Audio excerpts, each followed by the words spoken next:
Hey everyone, Joe Waxman here, the mediocre astrologer. He's okay.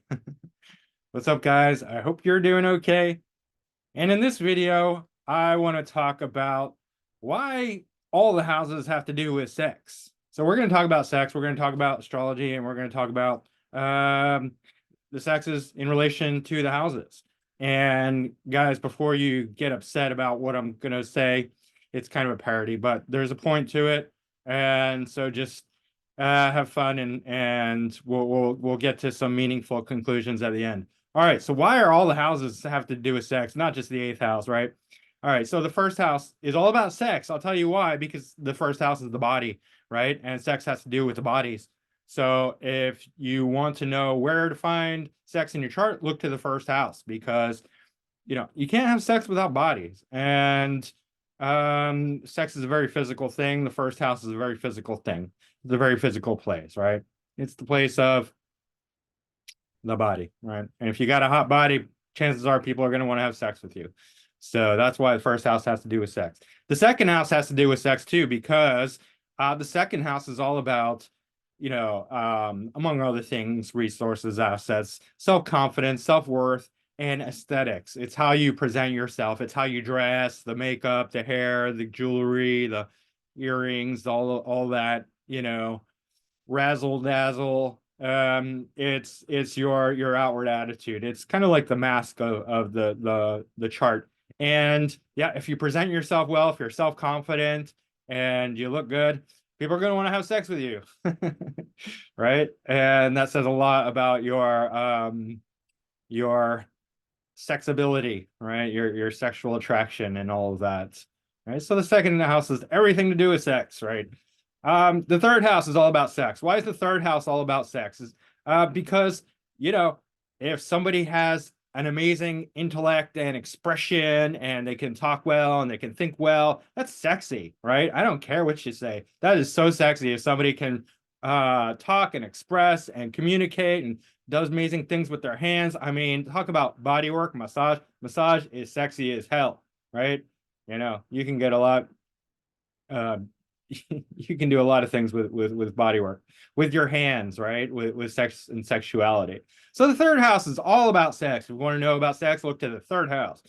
The fourth house is all about sex because uh you have sex at home, you have sex in your home, you have sex in private, right? In the fourth house. And the fourth house is also nighttime, and that's where you have sex, right? And the fourth house is also about um being with the family, right? And if you're with your husband or wife, then chances are you're probably, if it's a good relationship, then you're going to be having sex with them. So the fourth house is all about sex, sex at home, sex at night, right? Sex in the bed, the physical sex, right? And as everyone says, the fifth house is all about sex too, because uh, sex is fun, right? By the same logic as all these other ones. The fifth house is also about sex because sex is fun. The fifth house, you have fun, you have romance.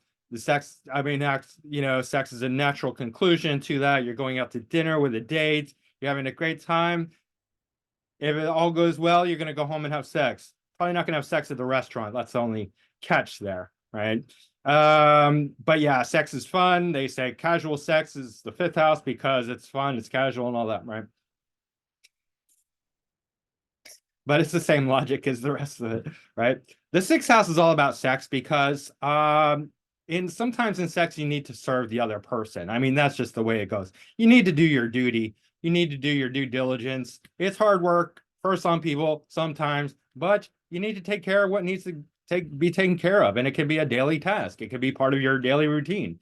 Maybe not daily for some people, it's too exhausting, but part of a regular schedule. People do put it on a schedule. In fact, they do. So that is where the sixth house is all about sex, right? That's what it's about. The seventh house is all about sex because you can't have sex without a partner, right? So you need your partner, you need that relationship going, and that's everything what the seventh house is about. So seventh house is all about sex, right? If you want to know where to find sex in your chart, look to the seventh house. The eighth house, we don't need to. I mean, that's forget the eighth house. I mean, that's got nothing to do with sex. Ninth house is all about sex. Why do you think priests have sex with children? I mean, come on, just think about that for a while. Okay. Well, they do. It's a fact. I mean, come on. but yeah, like, from my own experience, if like if a woman can be very philosophical and high-minded, also adventurous and celebratory, which is a very ninth house thing, and jovial, right? Oh, she's gonna be very attractive, and yeah, I'll probably want to have sex with her. So yeah, the ninth house is all about sex, because if you can master that higher mind, and you're gonna have all sorts of suitors who think you're very sex worthy, right? So there you go. Ninth house is all about sex. 10th house is all about sex too. I mean, what do you know? Why is the 10th house? Because if you are famous, if you're a celebrity, if you're on TV, the movies, in the news, the media, and you're all up in the public, a lot of people are going to have sex with you. I mean, that's just a fact. I mean, people look at celebrities and they're like, oh, that celebrity's hot, that celebrity's hot.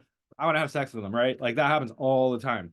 And the more you're seen, the more you're heard, the more people are going to want to have sex with you. So this 10th house is all about sex. If you want to know about sex, look to the 10th house. 11th house is all about sex too, because what do you think an orgy is? It's a group network communication, right? You have friends. Sometimes you have sex with friends, right? You get-togethers, you party, you celebrate, and then maybe you have an orgy, and that's all. That's a very 11th house thing. Or you go on the internet and you have sex that way, right? That's pretty popular, right? So 11th house, all about sex. You want to know about sex? Look to the 11th house. 12th house is all about sex, right? In fact, it is. But 12th house is about secrecy and dreams and fantasies, and people fantasize about sex, right? They dream about sex. And bed pleasures is also a 12th house thing. Sleep is a 12th house thing, right? Dreams. So yeah, I mean, sex is a natural conclusion to the 12th house because of all of that things. So in essence, all the houses are about sex, pretty much except the 8th house. This is a parody. I'm joking, but this is the same logic that they try to attach sex to the 5th house with. So I'm just putting that out there that, like, yeah, you can bend and stretch and manipulate any house to say, oh, it's about this or that or the other. But if you want to be accurate and you want to be true, then we have to be clearly delineating and fucking dividing this shit, and not just being like, oh, blah blah blah is bloody blah blah. Because I can do that about everything. And if you're smart enough, you can make a case for everything being everywhere. And then what you get is none of the houses mean anything, because everything means everything. Right? Anything means everything, nothing means anything, everything is everything, nothing is nothing, right? And that's where we're at. So I mean, yeah. So, I mean, this is just a short little video, but it's kind of demonstrating just the way that we can manipulate things. And like people use this excuse all the time when talking about the 5th house. Well, casual sex is it's fun. It's therefore it's 5th house. I mean, you're just too stupid for astrology if that's your line of logic. So guys, I don't want to belabor this point, but like fucking just because it's in a book, just because old people fucking said it, fuck off. Like that doesn't make it the truth, right? Just because it's like, oh, they wrote this 2,000 years ago.